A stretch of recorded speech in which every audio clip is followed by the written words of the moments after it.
everybody, welcome to another episode of What a Hell of a Way to Die. It's Nate and it's Francis. Actually, Nate, you asked what you wanted to talk about. I did remember something today. The 6th of November. It is the first today. The 6th of November is my second year anniversary of retiring from the military. So congratulations. We've got that coming up.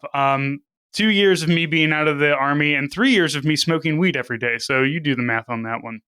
My get out of the Army anniversary is technically the 15th of June each year, but I actually started terminal leave on the 1st of April 2014. It's just that between all the various things that brought me to my last duty station and the fact that it sucked and I just didn't want to deal with it, I didn't wind up taking any leave for so long. I had 2.5 months of use or lose leave. Ooh, nice. Well, rather, not take that back. Not use or lose leave, but rather I had 2.5 months of leave saved up, some of which was use or lose.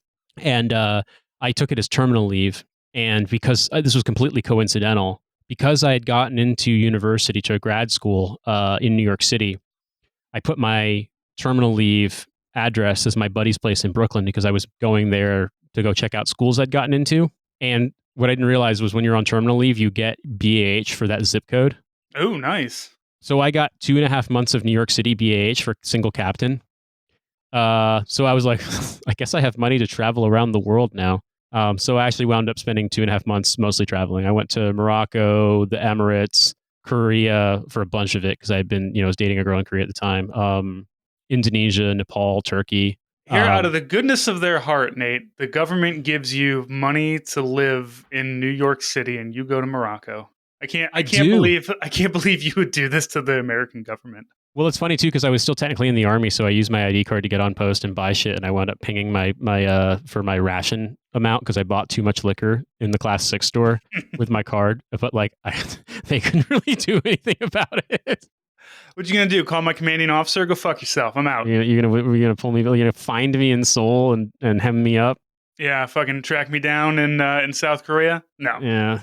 Well, I suppose they had courtesy patrol for that, but yeah, I mean, yeah, but I mean, if you're out, I know that,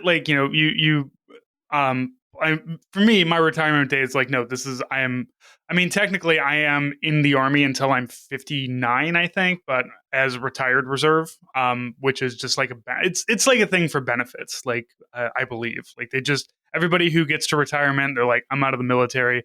They assign you to an HR brigade or something. And it's just that's just where you are. And you're not really officially out of the Army until you're receiving your retirement at the age of 58. So I've still got a while to go. I'm sure I'll get called up for Joe Biden's war in Ukraine or something like that. We'll go do some war fighting or do some public affairing over there. I don't know what they would call me up for. I'm still in relatively decent health and I'm not an idiot. So I guess I would be all right. But I would probably ask you for advice on how to go underground in Seoul, I guess.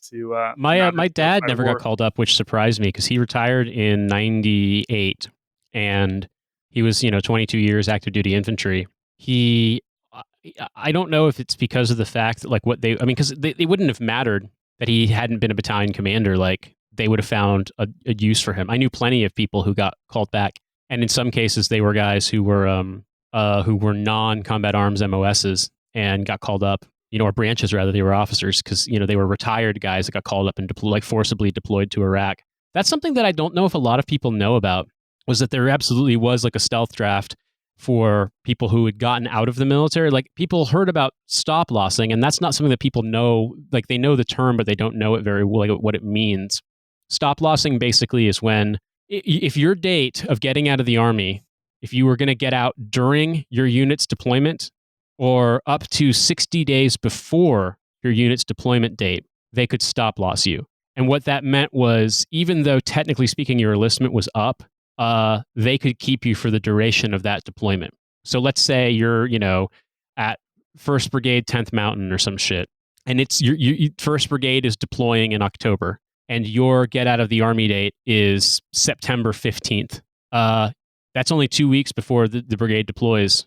Even though, technically speaking, your enlistment was up, they've got you roped in, and they will keep you for that whole deployment. And there are a number of situations where guys died on stop loss. They also had a thing called stop move, which they didn't get rid of. That one still exists, where if you were staying in the Army, but you were supposed to do a permanent change of station to a new unit, a new base, whatever, but your date to depart was within 60 days of your unit deploying, they'd keep you for the whole deployment and then send you onward afterward. Now that one is still around, but like I had soldiers in my deployment who were stop lost. Ugh, Like they were yeah. supposed to be out of the Army and the Army wouldn't let them out. So that's one people know about. But what I don't know if people know about as much is that when you get out of the Army, when you've done a 4-year enlistment or 3-year enlistment, or as an officer, like a 4-year hitch or a 5-year hitch if you went to a service academy, you still have a period of time on what's called inactive ready reserve, where you don't have a unit you report to, you aren't being like accountable, but they have the right to call you up if they want to. Right. And that's the point of the IRR is you don't have to show up, we don't have to pay you, but if we need you, we're going to call you up. We And can call you. I had that on my contract. My very first contract was an 8-year contract, which was 6 years active reserve, 2 years inactive. And I just, when I got to the end of my 6, I just signed paperwork to stay in, to continue showing up because the job wasn't hard and they kept giving me money. So, I didn't really give a shit. But yeah, coming off of IRR, that makes sense. I thought you were like me, who's out of the Army, who has the paperwork that says I'm retired, calling me back up. They wouldn't do No, something but what I'm trying like to say though is that I needed to finish the next part of the Sorry. story.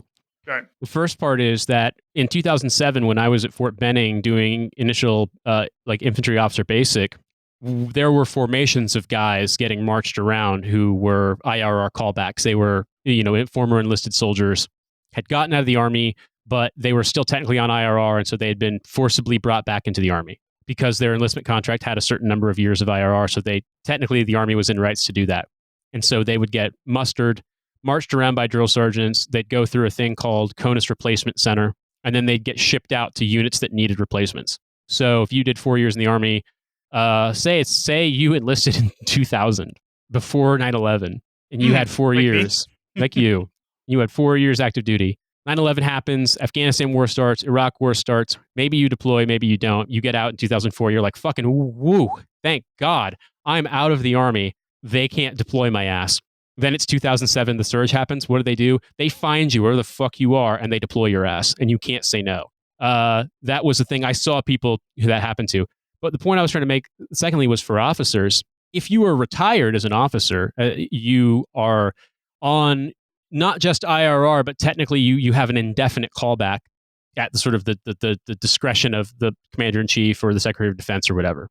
And so I met people who were ROTC cadre, who were guys who had been retired, fucking living fat wherever, doing their thing, enjoying benefits, enjoying being retired.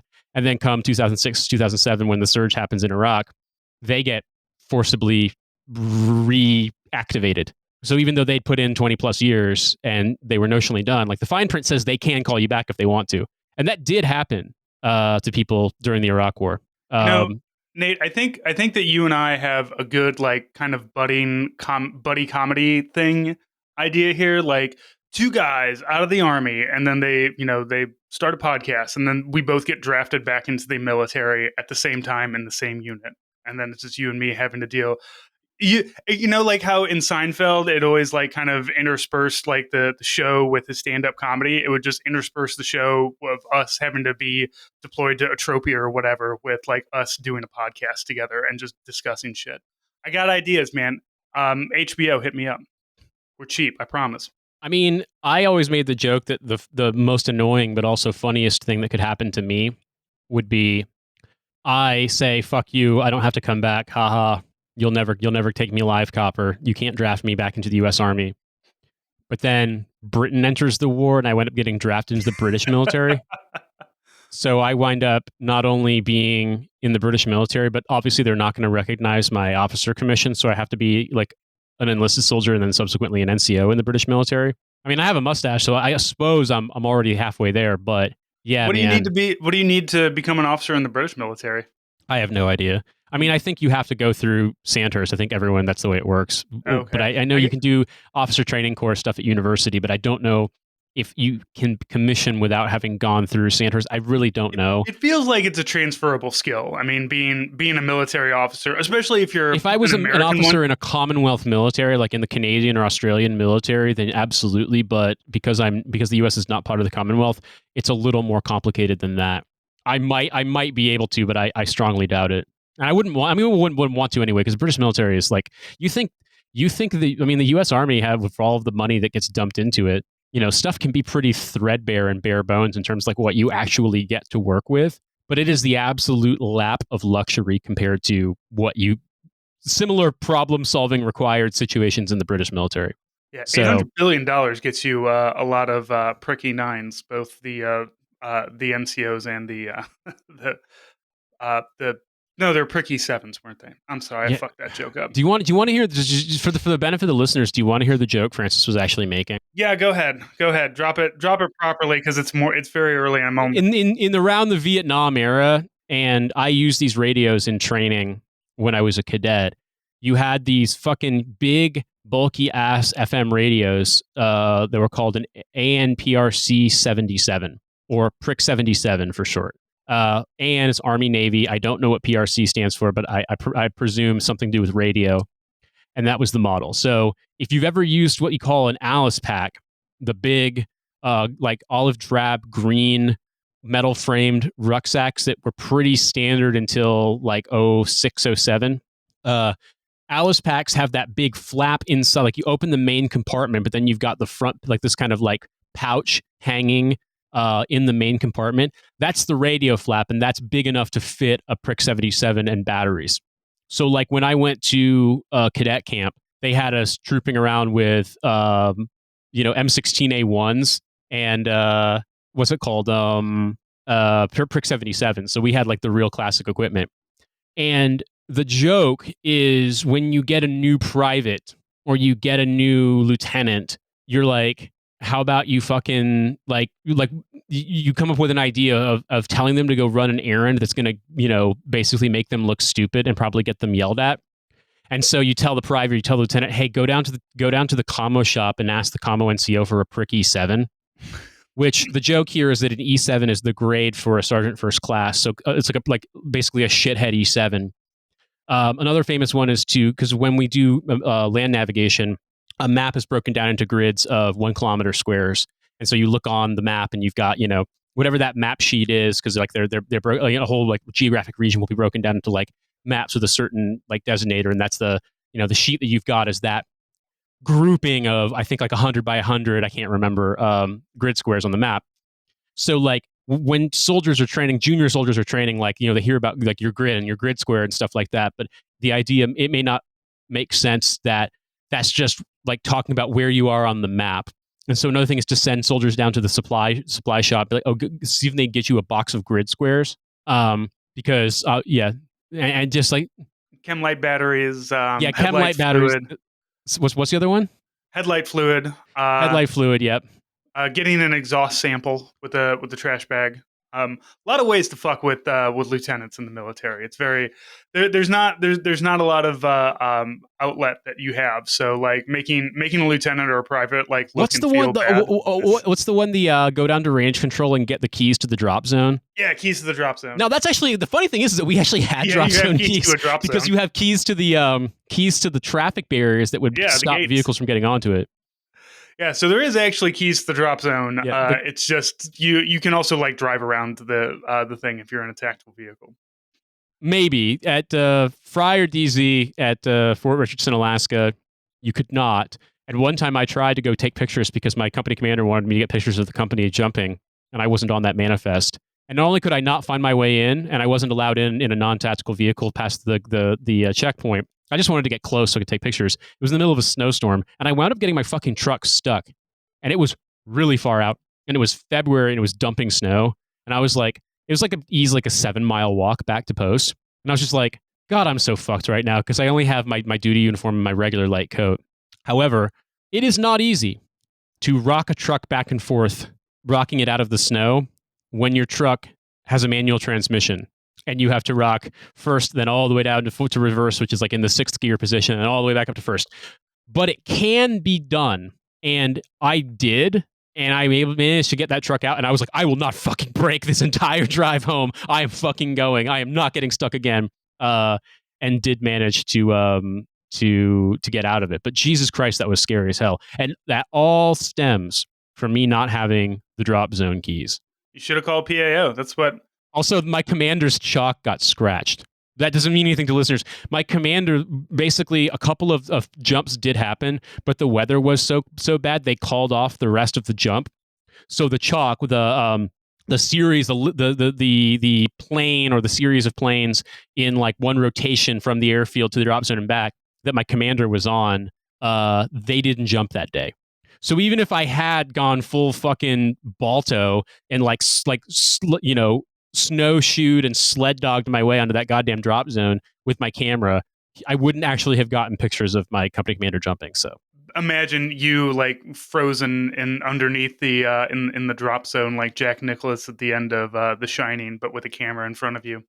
So again, this is why you send PAO. Like PAO wouldn't have gone because if it was me, I'd have looked out and be like, "It's too snowy. I ain't doing that shit. You guys take your own pictures." But at least you would have had an excuse not to go out there.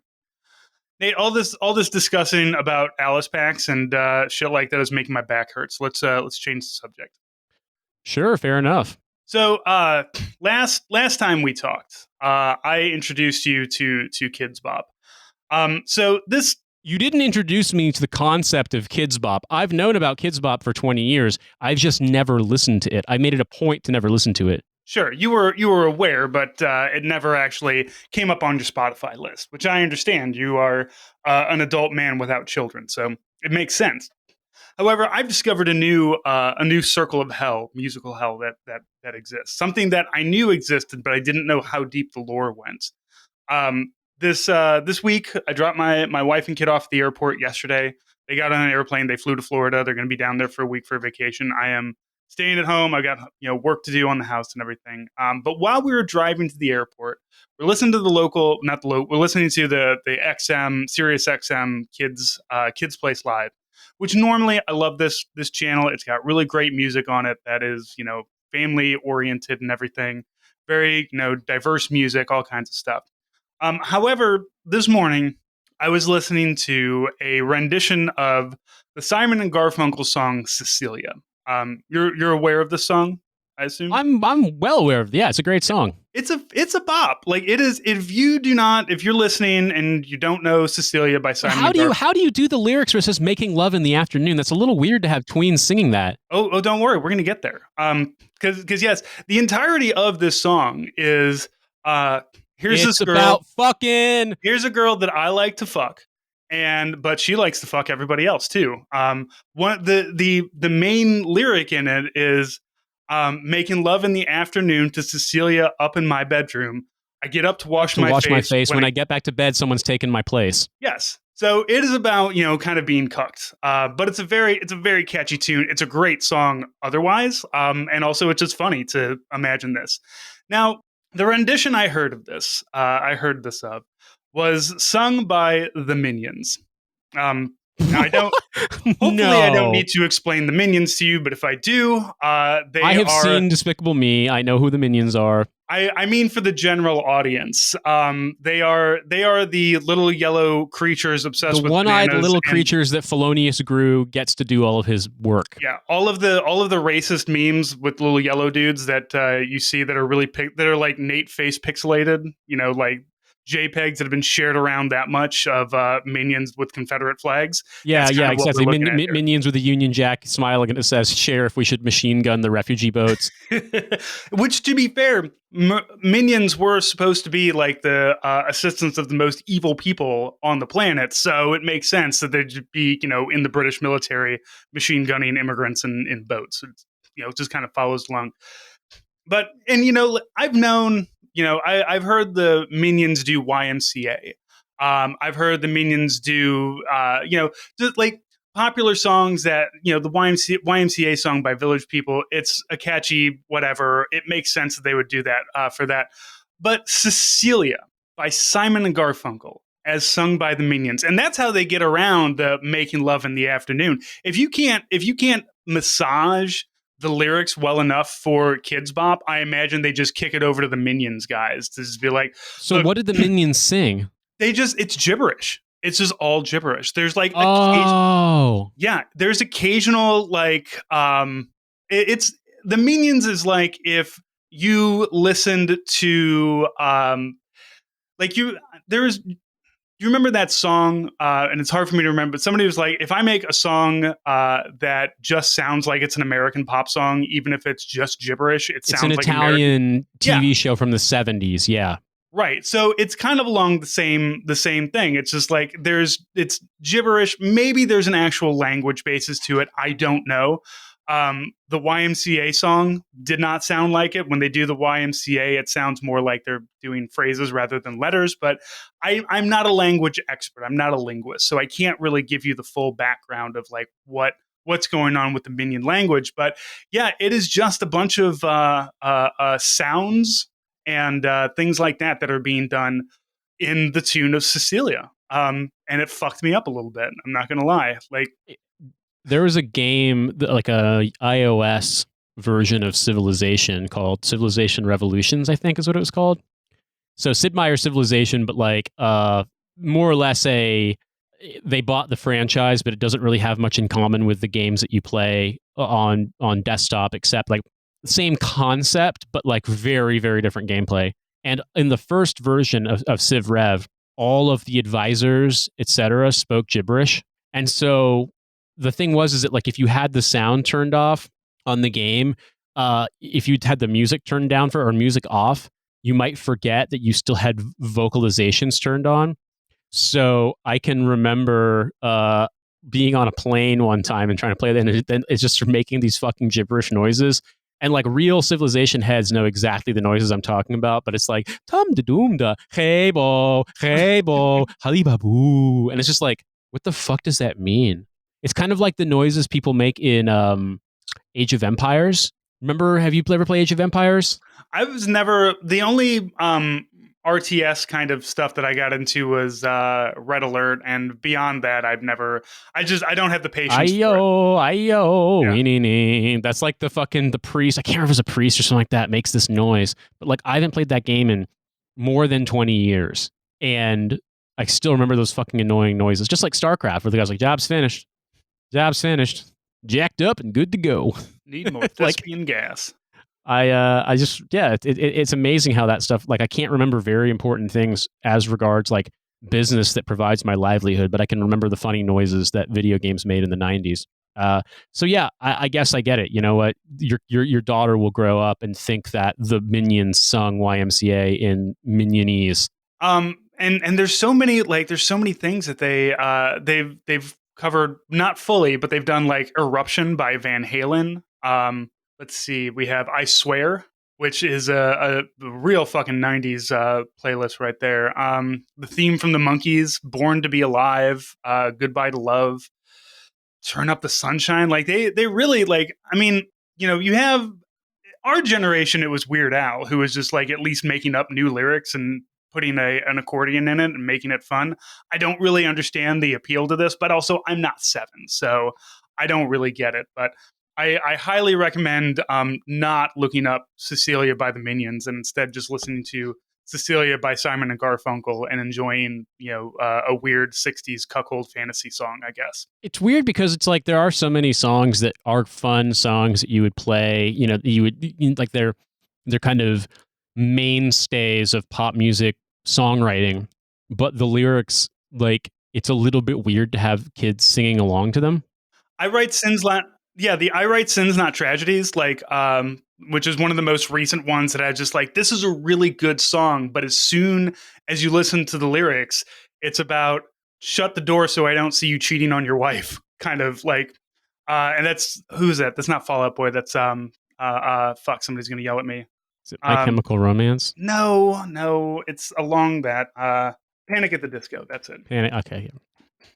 I will say though, I do hear a lot of Fall Out Boy now too, because apparently the lead singer of Fall Out Boy has is just like in Disney's pocket and wrote like all of the songs to Like there's a Spider-Man cartoon for kids, like a Disney kids thing, and it was my daughter. My daughter's really into DC comics right now. I don't get it other than DC is what's available on her Kindle to read. Like she doesn't really Sure. want to. She doesn't want to watch the movies. She doesn't want to watch Batman or Superman or anything like that. And I don't want her to because it's not really for kids. A lot of the stuff that DC does, but it seems like DC is trying to be a little bit more kid oriented. They've got a series called Super Pets, which is like the pets of all the DC superheroes. Lily really likes that, but she's really into DC stuff, and then will like talk to me about like Batman or Superman or just any of those characters. I'm like, I don't. I start to feel like the dad. I'm like, I don't read comics. I never did. Don't really care about them. Don't really care about comic book movies either. Like, I'm not here to take it away from anybody. They're fine, but it's just not for me. I read Marvel comics when I was a kid because you could buy them at like the various stores on post, and so our sort of most of our shopping that we did as a family. My parents had one car, so my mom would often drive my dad to work early in the morning at Patch Barracks, and then she would if she would either do the shopping there if we would just walk to school on our own, or otherwise, we'd go and she would do the shopping and then pick my dad up after work and bring him home.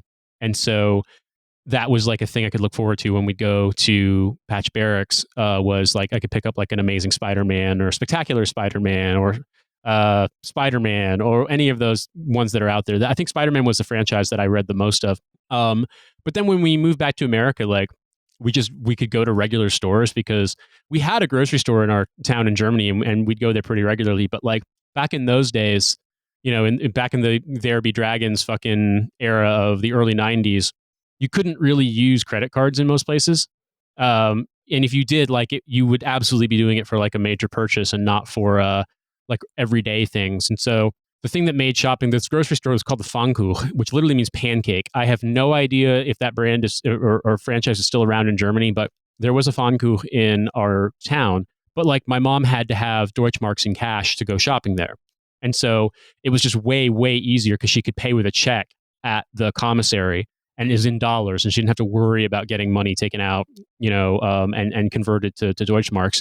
So she would just go and buy, do all the shopping there.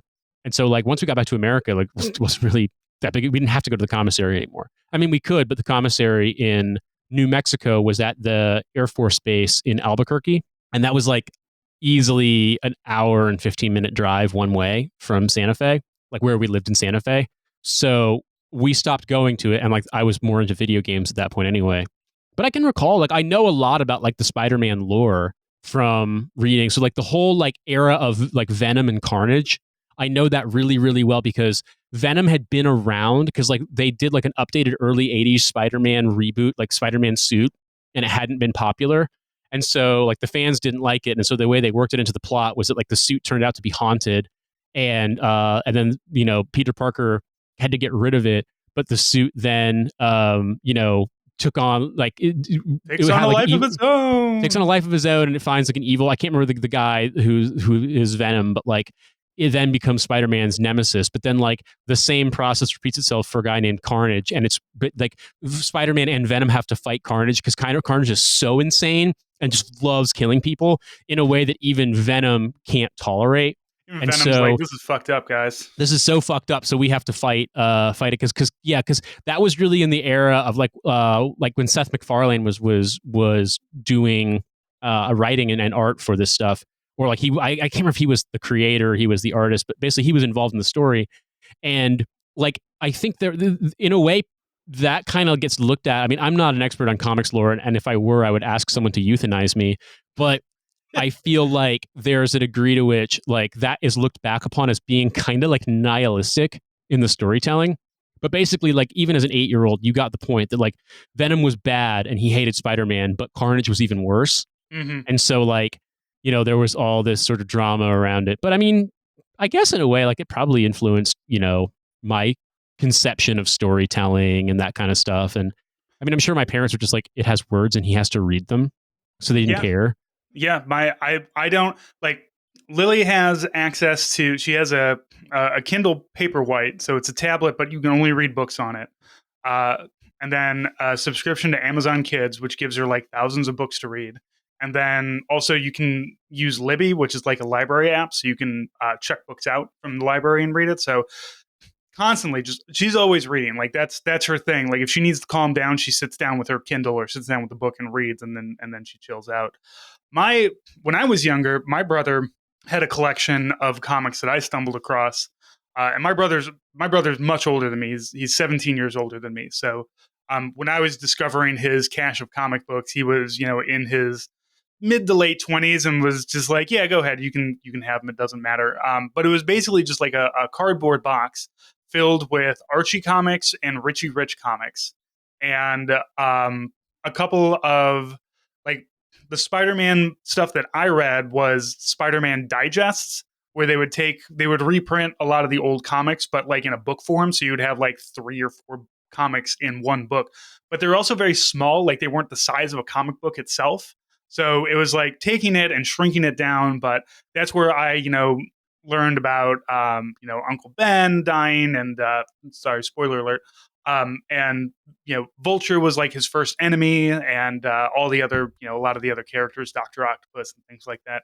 So I was exposed to it from there, but like I don't know. After a while, like I like the Archie comics. It's very strange that Archie is still around, still doing the exact kind of doing the same thing, but a little bit more modernized. But they do that with a lot of stuff. Like Archie is still around. They still make Hardy Boys and Nancy Drew books. Babysitters Clubs. They're kind of updating a lot of those books too. So they're turning a lot of things into graphic novels, which I think is pretty cool. My daughter has a lot of graphic novel Babysitter Club books. I was always kind of taken aback by how much that was a thing in France, that graphic novels were definitely things for kids, but also like there were tons and tons of graphic novels for adults. And they're called like BD, or it's bande dessinée. So like literally like, yeah, drawn comics basically. It's like a thing that there is like, they're not really considered kids stuff so much as there are genres and, like publications, editions that are specifically intended for kids. But then there's ones that are like also intended for adults. I mean, in that regard, it's kind of like manga in Japan, but it's different because I don't have a very limited experience with manga, but like I remember seeing them on sale in Japan, and there's tons and tons and tons of them. But my experience, if I remember correctly, with manga is like a lot of them start as serials in magazines or in like journals. They're almost always in black and white, and like they tend to be very, very long. Whereas bande dessinée tend to be printed in color, and they're like hardback books, and they're a little bit shorter. Like you don't see like the huge volume ones, but I mean that's like my armchair experience with them. I bought a few. I have a great one that a friend of mine got me.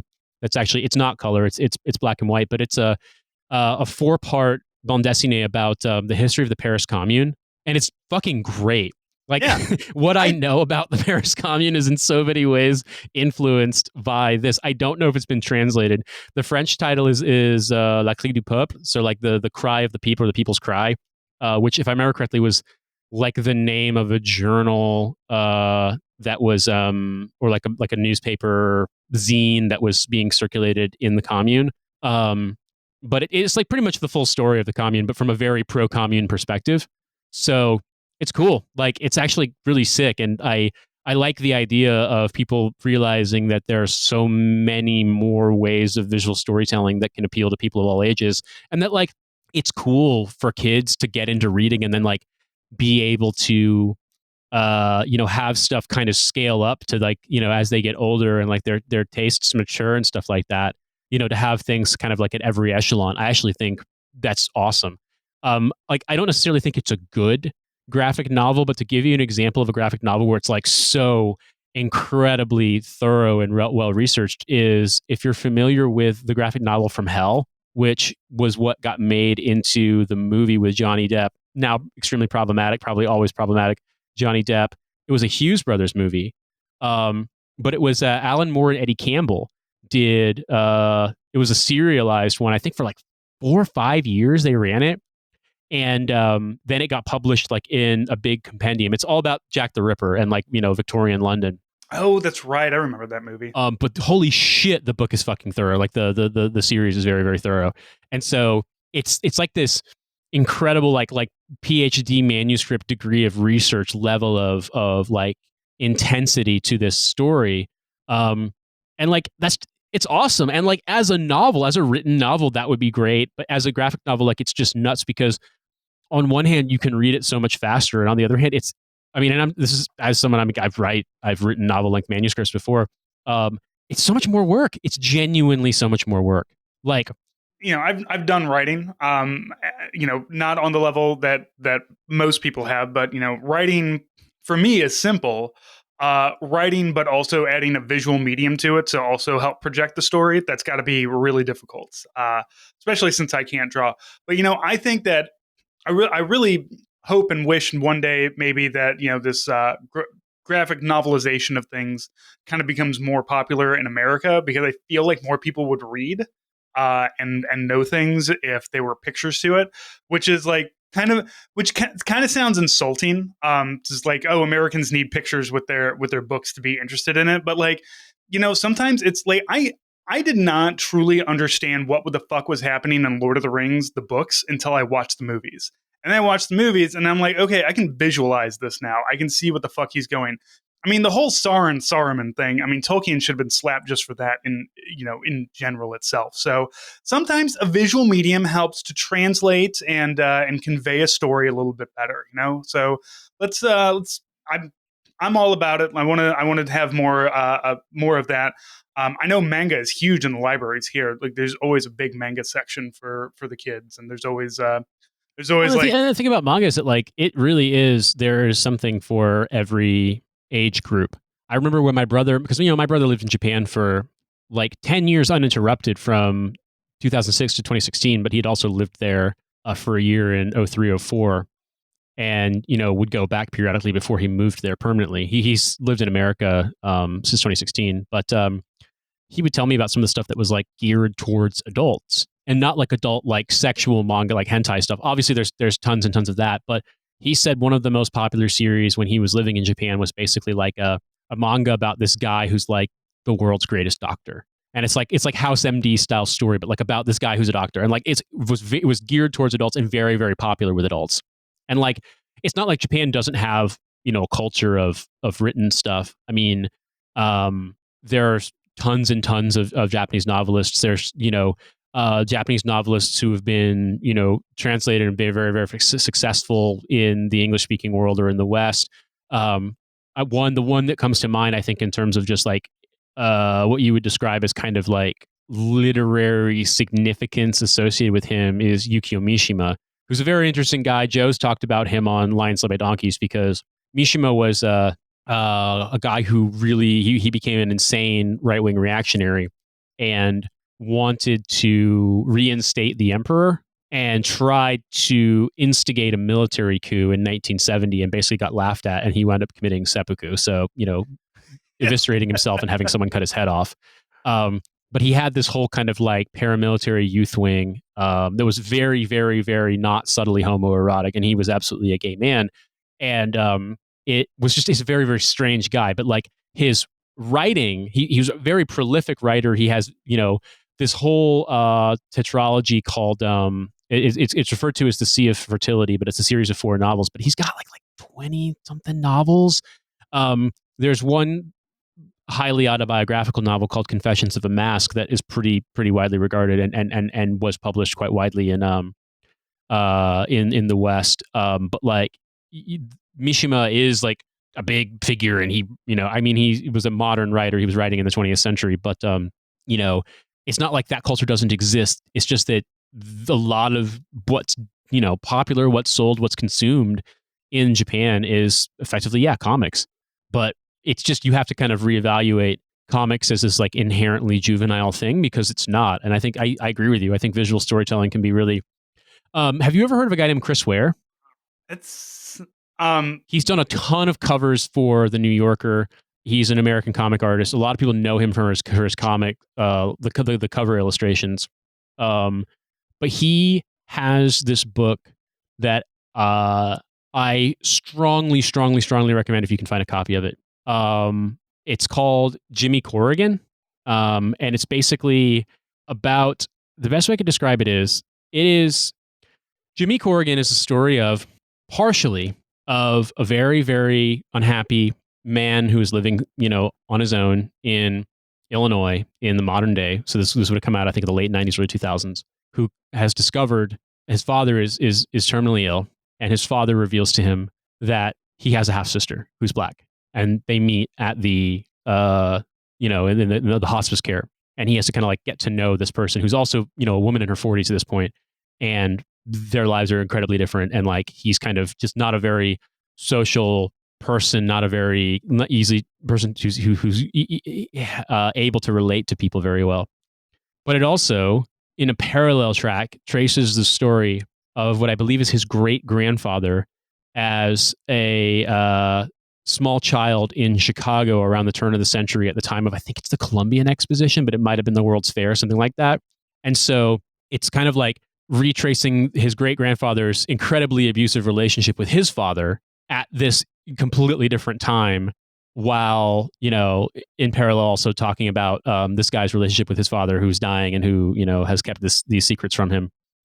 And the artwork is unbelievable, but particularly the artwork in the part that's set in 1896 is so shockingly evocative and beautiful. And it's just like, to me, it's always like being kind of the gold standard of graphic novels, because Chris Ware has a particular style, and you'll recognize it. I mean, you'll absolutely recognize it because you've probably seen it in places. He's a pretty prolific artist. But that book, I think, to me, just like the just majesty of its scope, but also how like incredibly emotionally controlled it is. It's a very, very, very strange, really, really amazing work of art. I would strongly recommend it. There's also what's it called? I'm trying to think of other graphic novels that are like American ones that I could recommend to people. If you're a fan of Stephen King, the one of the few graphic novels that I really enjoyed that I picked up because I loved the Gunslinger series, because I was 20 at one point in time. But the Gunslinger series is the artist is Jay Lee, Jae Lee, and it's got a really like dark, heavy shadows, heavy inking, heavy lines to it, which like really adds weight to the whole story of the Gunslinger. If you know it, it's this whole like epic kind of like circular thing that's happening, but it's like the origins of the Gunslinger and going through training and all that stuff. So that was one of the ones that I really enjoyed reading and just kind of flipping through. Just the art kind of goes along with the story very well, and it feeds into the story and adds a lot of weight and everything to it. So that's, again, I don't really like. I read a lot of Casper the Friendly Ghost and Richie Rich, so I don't really have too much. Although there is the question of, is Casper the Ghost Richie Rich's ghost? But there are comics where the both of them are in it. So canon wise, no, but they're also both kind of have the same shaped head, so maybe. Yeah, I would say the ones that really, I'm trying to think, because I know that off the top of my head, I haven't kept up with a lot of stuff. But I would say the books that I really like that I would recommend people check out, Adrian Tilminet's work, specifically Summer Blonde and Shortcomings are ones that I just was referred to by friends. I would also say, there's a guy named Craig Thompson who did a graphic novel, really long graphic novel called Blankets, and it's about a kid, high school kid growing up in like a Christian Dominionist family in Michigan, and like his first relationship with a girl in high school, and sort of like it making him realize that he doesn't want to be a part of sort of hardcore evangelical world that his family, has raised him in. It's really good. I think like you can tell when I describe this stuff that all of my sort of groundwork understanding of graphic novels is really rooted in stuff I read in college, and I haven't really kept up with new stuff. So I would say for listeners, if you listen to this and you think, damn, those are books that I also liked, and then I actually continued on to read more. If you got any recommendations, let me know, because I definitely love learning about them, and they are very easy to read, very easy to consume. Yeah, if you have recommendations that aren't necessarily like superhero stuff, I'd be into that. Because I think that's what always kind of turned me off from comics and graphic novels is that I'm just not really into the superhero vibe. Like the one you're talking about the Paris Commune. I would love to learn history in comic book form. I think that'd be a really cool kind of medium to ingest some of that. Yeah, So I'll see if I can find it, man. I don't know if it's been translated, but well, I got I just mean in general for our users, for our listeners out there. I don't want to read Thor, but if you've got something that is or like the graphic novelization of a famous book or something. I have never read Pride and Prejudice. Is there a graphic novel version of it? If so, I would read that, I guess, and argue about it online with people, I suppose. so Francis, I'm gonna have to jump off because Hussein's got a recording. He's got to Yep. start in four minutes. So let's just close it up. Yep. All right. So, in conclusion, everybody, read more comic books and don't listen to the Minions. Although the Minions soundtrack, Rise of Gru, has a 96% approval rating on Google. So, the fuck do I know? I Maybe would I also don't know. say that YMCA is a very interesting song in the sense that, and I was having this discussion with Cynthia yesterday, that it is a song, this is her idea. I'm 100% stealing her idea, so I have to attribute it to her. My wife is smarter than me. That YMCA, even if it was always kind of a campy song to begin with, like is now uniformly understood to be a joke song. And so anytime you play it, you're basically communicating the sense that it's supposed to be funny. I think the same could actually be said to a degree about the Bee Gees' "Staying Alive" or Leonard Skinner's "Freebird." But obviously, people like those songs on their own merits. It's just that they are also funny. Like, I don't know if you saw that video of the NASCAR driver Ross Chastain basically doing a driving along the wall move, but someone did an edit of it where they played "Freebird" over it, like it was in his like he was playing it in the car as he was driving, Hmm. and like it makes it funny because Freebird is a funny song. Like, even though it's a serious song and even though it's like a classic rock song, it is funny, is inherently funny also. However, that's a topic for another day. Thank you so much for listening, everyone. I hope you appreciate this because we love doing dad chats and they are very easy for us to prepare. So, as that goes, we really appreciate your listenership in any form that it takes. And just bear in mind, $5 a month gets you all the content on our Patreon that goes all the way back to the very beginning of 2017. So, it's a whole lot of content. Whole lot of content, and there's always more content coming. So, thank you, everybody. And Nate, we'll talk to you next week. Yep, take care.